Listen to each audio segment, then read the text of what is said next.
성부와 성자와 성신의 이름으로 기도합니다. 주님, 성령 강림의 역사가 저희에게 오늘도 임하셔서 우리가 성령 충만함을 받고 성령 세례를 받고 주님의 일을 잘하게 하여 주시옵소서. 능력 있게 권능 있게 하여 주시옵소서. 예수님 이름 받들어 기도하였습니다. 아멘.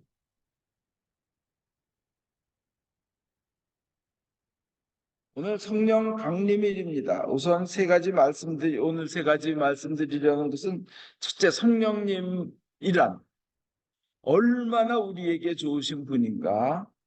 그 다음에 그 성령을 받으려면 어떻게 해야 되는 것인가.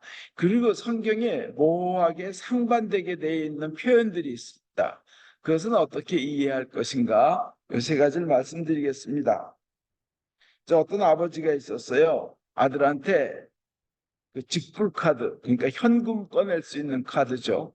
직불 카드도 되면서 크레딧 카드, 신용 카드도 될 수 있는 거를, 아주 큰 금액이 들어있는 거를 주면서 너 이거 가지고 있으면 잘 살 수 있어. 먼 길 떠나시면서 아들한테 주는 겁니다. 너 이걸로 먹을 것도 다 먹을 수 있고, 차도 살 수 있고, 학교도 갈 수 있고, 너 필요하면 경호원도 둘 수 있어. 그러니까 이거 카드 잘 관리하고 잘 건강하게 써. 이런 아버지가 있었다고 칩시다. 지금 예수님이 오늘 요한복음 14장에 그 하시는 말씀이 그런 거예요. 내가 아버지께 구하겠으니 그가 또 다른 보혜사 성령님을 너희에게 주사 영원토록 너희와 함께 있게 하시리라. 이게 요한복음 14장에 있는 말입니다. 그렇게 그냥 든든하게 해주시는 거죠. 주님도 우리를 광야 같은 세상에 그냥 고아처럼 내버려 두지 아니하시고 가장 좋은 것 성령님을 선물로 우리에게 보내주시는 겁니다. 누가복음 11장 13절에 보면 너희가 악할지라도 좋은 것을 자식에게 줄 줄 알거든 하물며 너희 천부께서 구하는 자에게 성령을 주시지 않겠느냐 하시니라 하고 예수님 말씀하신 성령을 주신다는 겁니다. 그 성령님은 대단히 좋은 겁니다. 오늘 일독서 여러분 그 에스겔서라 그러죠. 에스겔서에 보면 성령님이 인도하신 거예요. 하나님의 영이 인도하신 거예요. 그래서 보니까 이 골짜기에 그 뼈다구들이 그죠? 뼈다구들이 가득 쌓여 있어요. 그들은 누구냐? 뼈다구들이 쌓이는 그 뼈다구들은 누구냐? 희망은 사라졌어. 절망과 어둠밖에 없어. 모든 것이 끝장이 났어. 이렇게 넋두리 하던 것들이라 합니다. 그 뼈다구들이. 근데 그 성령님께서 그들에게 말씀을 전하라 해서 에스겔이 이제 시키는 대로 했더니 이 뼈다구가 갈비는 갈빗대로 붙고 척추는 척추대로 붙고 막 그 힘줄이 붙는 거예요. 힘줄이. 그래서 제 형상을 이루면서 그래서 4번 디스크, 5번 디스크 있던 사람들은 너무 아마 어떻게 되는지 모르지만 그리고 붙는 거예요. 힘줄이 붙는 거예요. 그리고 그 위에 살이 붙는 거예요. 살이. 뼈가 힘죠. 그 안심, 등심이 이렇게 붙겠죠? 그 다음에 가죽이 위에 붙어요. 그럼 사람의 모습이 됐습니다. 그렇게 희망이 없다고 절망밖에 없다고 넋두리하던 그 뼈로만 가득한 골짜기에 이제 살이 붙어있는 그 뼈들에 살이 붙었는데 아직 생명의 기운이 없어요. 생명이 없어요. 살아있질 않아요. 그러니까 또 성령님이 말씀하십니다. 너 수마 불어와라. 이 죽은 자들을 살아나게 하여라고 네가 말하여라. 그래서 시킨 대로 했더니 그 생명의 숨이 불어와서 이 골짜기의 뼈들이 아까 그 붙어 있었던 다시 살이 오르고 가죽이 입혀졌던 그들이 이제 생명을 가지고 큰 무리를 이루는 거예요. 군대가 되는 거예요. 생명이 살아나는 거예요. 절망이 희망으로 바뀌고 죽음이 생명으로 바뀌는 겁니다. 그 죽음의 골짜기가 한 군대가 되는 거예요. 개역 한글에는 군대가 됐다고 되어 있고 우리 공동번역은 큰 무리를 이루었다고 합니다. 성령님이 하시는 일이에요, 이게. 성령님이 임하시면 삶은 그렇게 변합니다. 세상이 어쨌든. 그래서 우리 믿는 자들, 정말 예수님을 믿는 자들, 성령을 받은 자들의 특징은 어떤 상황에서도 기뻐한다는 거예요. 사람들이 보통 기뻐하는 조건이 이렇대요. 첫째, 자기가 사랑을 받는다고 느끼면 기뻐한대요. 그리고 두 번째로 자기가 갖고 싶은 것을 가지면 그 되고 싶은 데에 되고 하면 기뻐한대요. 세 번째로 자기가 자기 형편이 이 정도면 됐다고 자기 형편을 인정하고 받아들이면 또 기뻐진답니다. 이 정도면 됐지. 그다음 네 번째로 남에게 줄 때 기뻐한대요. 남에게 나눌 때. 자, 우리 생각해 봅시다. 우리 크리스찬은 사랑받잖아요. 우리를 위해서 목숨 던져 사랑하신 그 그리운 예수님이 계시고 성령님 보내셔가지고 지금 우리와 함께 계시잖아요. 우리 누구한테 사랑받느냐? 뭐 미스터 킴, 뭐 미스 리, 뭐 이런 게 아니에요. 하나님으로부터 사랑받는 거예요. 그죠? 그 다음에 우리는 갖고 싶은 것을 가졌어요. 인간이 가장 원하는 게 뭐예요? 영원한 생명을 행복하게 살았으면 좋겠다. 정말 행복하게 사는데 영원한 생명을 이거 이상 더 큰 건 없어요. 그죠? 우리 그거 가졌잖아요. 이만하면 됐다 하는 거 세 번째로. 우리는 이만하면 됐어요. 그죠? 살면 성령님과 함께하는 생활. 그다음에 네 번째로 나누는 생활. 우리 교우분들은 잘 나누십니다. 우리에겐 그리스 참된 크리스찬의 성령 받은 크리스찬의 특징은 힘든 상황에서도 기뻐할 줄 안다는 거예요. 오늘 복음에서도 그러잖아요. 성령님이 오시면 보혜사가 오시면요. 첫째 죄에 대해서 알게 한다는 거예요. 죄에 대해서. 뭐가 죄인지. 진정한 죄가 뭐인지.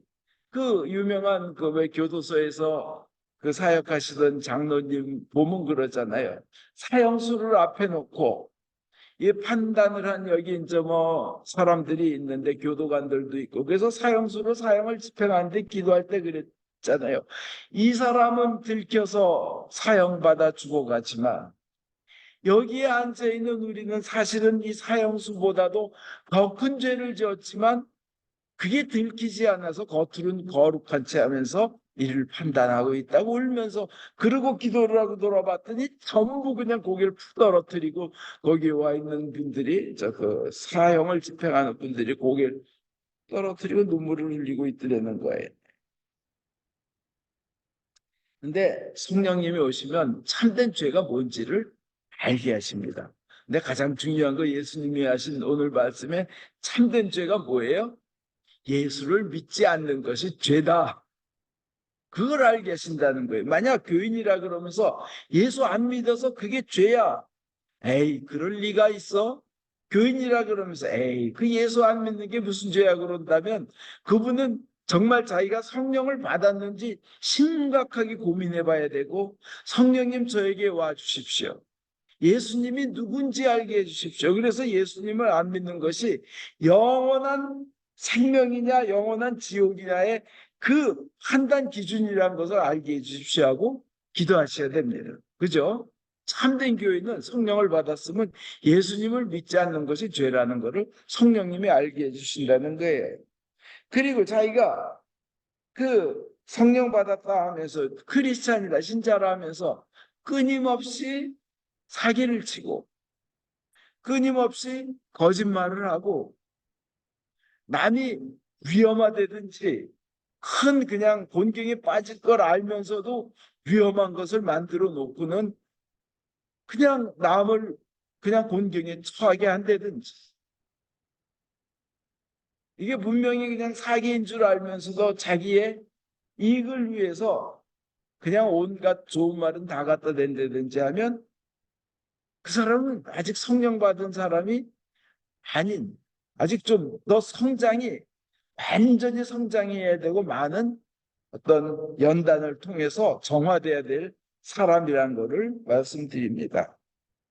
그다음에 예수님에 대해서 알게 하고, 이 성령님이 오시면 오늘 복음에 대해서는 예수님이 누구시지, 그리고 다가올 일도 알게 해주실 것이라는 거예요. 성령님이 오시면 앞날을. 그러면 교인들이 그러시죠. 난 앞으로 어떻게 내 미래가 될지 모르는데 그럼 나 성령님 못 받은 거 아니야? 우리가 다가올 앞날이 어떻게 된지 안다는 거는 이건 알아요. 우리는 하나님이 우리를 축복하셔서 예수를 믿게 하시고 우리가 죽었다가 반드시 부활할 것이며, 그리고 그 예수님과 함께 영원토록 살 것이다. 이게 다가올 미래입니다. 물론 성령께서 특별한 은사를 주셔서 앞날에 어떻게 될까 예지를 갖는 분들도 계시고, 하나님께서 은사를 주셔서 하나님의 말씀을 받아 전하는 예언도 하시는 은사가 있는 분도 계십니다. 이게 성령님이 하시는 일이에요. 그래서 성령님이 오시면요, 예수님이 하신 일보다도 더 큰 일을 하게 될 거라 그러셨어요. 예수님이 뭐 하셨어요? 병자를 낫게 하셨어요. 물리를 걸으셨어요. 배고픈 자를 5천 명을 먹이셨어요. 그리고 죽은 자를 살리셨어요. 나사로를 살리시고 소녀를 살리시고 상해에 들려나가던 외아들을 살리셔서 엄마 과부한테 넘겨주셨어요. 근데 그 일보다 더 큰 일도 하게 된다고 하십니다. 그런데 실제로 베드로가 설교 한 번에 3천 명의 교인이 되질 않나. 죽은 도르가를 다비다를 살리지 않나. 안진뱅이를 고치지 않나. 진짜 성령님이 오셔가지고 하는 거잖아요. 예수님이 하셨던 일보다 더 크게. 그리고 바울도 죽은 청년도 살리는 겁니다.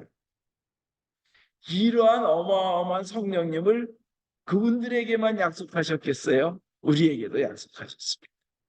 우리에게도 약속하셨어요. 그래서 권능 있는 삶을 살아라 하신 겁니다. 어느 그 직물 공장장이 너희들 이것 저기 하다가 직물 기계가 돌아갈 때 실밥이 엉키거든 너네가 해결하려고 그러지 말고 빨리 수급시키고 공장장을 불러라. 아주 엄하게 얘기를 했어요. 근데 한 직원이 실밥이 엉키니까 그냥 엉망진창이 되니까 자기가 어떻게 실수로 엉켰으니까 고쳐보려고 하니까 다 기계들이 다 엉키는 거예요. 그래서 이제 공장장께 보고를 했더니 너 바로 스탑시키고 보고하라 그랬지 누가 네가 그렇게 시도를 고치려고 시도를 하라 그랬냐. 그러니까 제가 좀 고쳐보려고 그랬어요. 내가 명령하지 않았냐. 바로 나에게 보고하라고. 이 기계가 다 이렇게 섰고 큰 손해가 발생했는데 왜 그렇게 시간을 끌게 만들었냐고. 나에게 바로 보고하지 하고는 공장장이 손을 몇 개를 대니까 제대로 풀려서 돌아가는 거예요. 그거하고 똑같은 겁니다. 우리 성경은 그래요. 모든 것을 만드신 창조주 하나님, 예수님이 그러신 거예요. 환난 날에 나를 부르라. 내가 너를 건지리니 네가 나를 영화롭게 하리로다. 또 그뿐이에요. 너는 내게 부르짖으라. 내가 너에게 응답하겠고 네가 알지 못하는 크고 비밀한 일을 너에게 보여주겠다. 그렇기 때문에 우리는 일이 안 풀리고 실타래가 꼬이면 성령님 부르고 예수님 부르고 이게 우리의 할 일인 거예요. 신자로서. 이렇게 좋은 해결책까지도 마련해 주시는 분이 성령님이신 겁니다. 그러면 이렇게 좋은 성령님을 받으려면 어떻게 해야 되나? 첫째로요, 회개를 해야 됩니다. 회개를 해야 됩니다. 회개 없이는 구원도 없어요. 회개 없이는 성령 받는 것도 없습니다. 그 가장 귀하고 소중한 선물을 받기 위한 사전 깨끗하게 하는 작업이 바로 회개입니다. 그래서 진정한 회개를 해야 되는 거예요. 삶에서 회개한 자의 삶을 보여줘야 되는 거예요. 크리스찬이니까 정직하다. 크리스찬이 저러니까 나는 교회 다니고 싶다. 크리스찬이 저렇게 성실하니까 나는 크리스찬을 믿을 수 있다. 이런 삶이 있어야 되고, 크리스찬이라 무엇보다도 하나님 앞에서 순수하고 정직해야 된다는 겁니다. 그 다음에 두 번째로 성령을 받으려면 간절히 소망해야 되는 거예요. 간절히 소망. 이 마치 목마를 때 물을 원하는 것처럼 간절히 바라야 됩니다. 하나님, 성령님 임하시옵소서. 성령님 임하시옵소서. 막 이렇게 기도를 하는 거예요. 그러면 우리가 세례 받을 때 성령 받지 않았느냐? 우리 여기서 성령을 받는다, 성령을 모신다, 그 의미를 두 가지로 생각해야 돼요. 하나는 내가 구원받는 구원의 고백을 하게 하는 성령님, 또 하나는 내가 주님의 일을 능력 있게 하는 그 파워풀하게 권능을 받아서 사마리아 땅끝까지 그냥 막 가서 할 수 있는 그 사역을 할 수 있게끔 하시는 성령, 이 두 가지를 구분해야 된다는 겁니다. 근데 성경은 하나로 성령을 받아라 하는 그 표현을 그렇게 성령을 받는다고 돼 있어요. 근데 성령을 사실은 모시는 거죠. 영어로는 다 같지만 한국말로 받아라, 모셔라가 맞습니다. 간절히 소망해야 됩니다. 그래서 예수님께서 빵 3개를 원하는 그 사람이 친구한테 계속 밤에도 가서 그냥 구워달라고 한 것처럼, 또 그 불의한 재판관에게 여인이 계속 가서 간청하는 것처럼 예수님은 그렇게 간청하라고 하시는 거예요. 성령님도 그렇게 와달라고 여러분 간청하셔야 되는 겁니다. 구원받을 때 고백 같은 그 성령의 개념과 내가 세상 일을 바로를 가지고 해나갈 수 있는 그 성령의 개념은 같은 성령이지만 그 개념이 다르다는 거예요. 적용 범위가. 그죠? 채널 7 틀었을 때하고 채널 11 틀었을 때하고 뭐 다르듯이. 그래서 주님께서 찾아라, 구하라, 두드려라 하신 겁니다. 그 다음에 세 번째로 일단은 순종할 자세가 돼 있어야 돼요. 뭐든지 이거 순종해라 그런데 순종은 안 하고 그냥 의심하고 딴 데 쓰려고 하고 죄 짓는 데 쓰려고 해서 회개가 되지 않고 순종할 자세가 안 돼 있으면 주님도 이거 요만치만 간신히 목말라 죽지 않을 만큼만 그러실 수 있어요. 일단 순종하지 않는 자에게 큰 은사를 주시면 그게 오히려 독이 됩니다. 그죠? 그 다음에 믿어야 한다는 겁니다. 내가 이렇게 주님을 성령을 사모하는 한 주님께서 나에게 반드시 주시리라는 그 믿음을 가져야 성령을 받을 수 있다는 겁니다. 그러면 잠깐 이거는 좀 궁금한 분들을 위해서 성경에 나와 있는 좀 이 성령님에 대해서 상반된 표현들이 있어요. 이건 뭐 설교 시간에보다는 이제 서로 따지는 시간에 해야 될 일이지만 이런 일 사도행전 8장에 보면요. 그들은 예수의 이름으로 세례를 받았지만 아직 성령은 못 받았다 하는 구절이 있어요. 8장 16절에. 아니 예수님 이름으로 세례는 받았는데 성령을 못 받았다고 성경은 분명히 돼 있어요. 그 다음에 그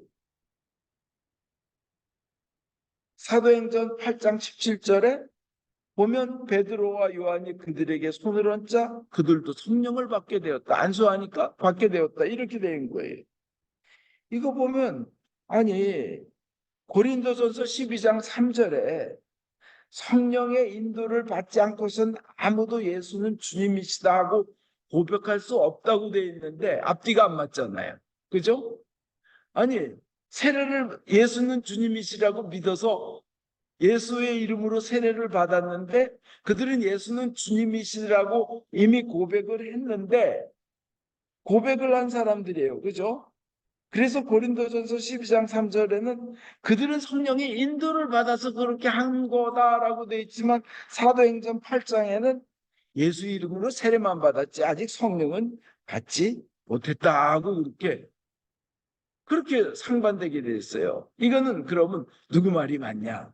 이거 아까 말씀드린 대로 이 사도행전 8장에 있는 거는 권능 있게 주님의 일을 예를 들어서 귀신을 쫓아낸다든지 막 많은 사람 앞에서 그 치유의 은사를 한다든지 방언을 한다든지 이 성령님의 그 사역의 은사, 그러니까 그 은사를 주시는 권능을 주시는 그 성령님의 사역 부분이고 고린도전서 12장 3절에 예수는 주님이시다 하고 고백한다면 그 순간 그렇게 고백한 순간 성령님이 인도해서 그렇다는 겁니다.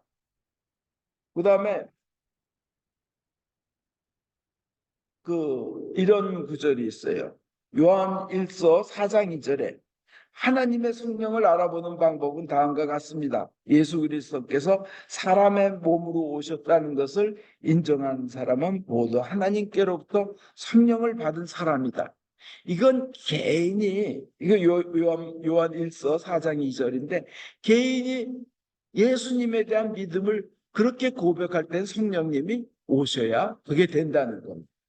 그러면 사도행전 2장에 성령 강림일 날 막 은사가 나타나는 건 이건 외적인 표현, 또 권능을 받고 교회를 발전시키고 전도를 하고 하는 그 사역자로서의 성령님을 의미하고, 이제 고린도전서와 요한 1서의 고백은 개인이 고백할 때 성령님이 함께 하셔서 그렇다는 겁니다. 그건 좀 포커스가 틀려요.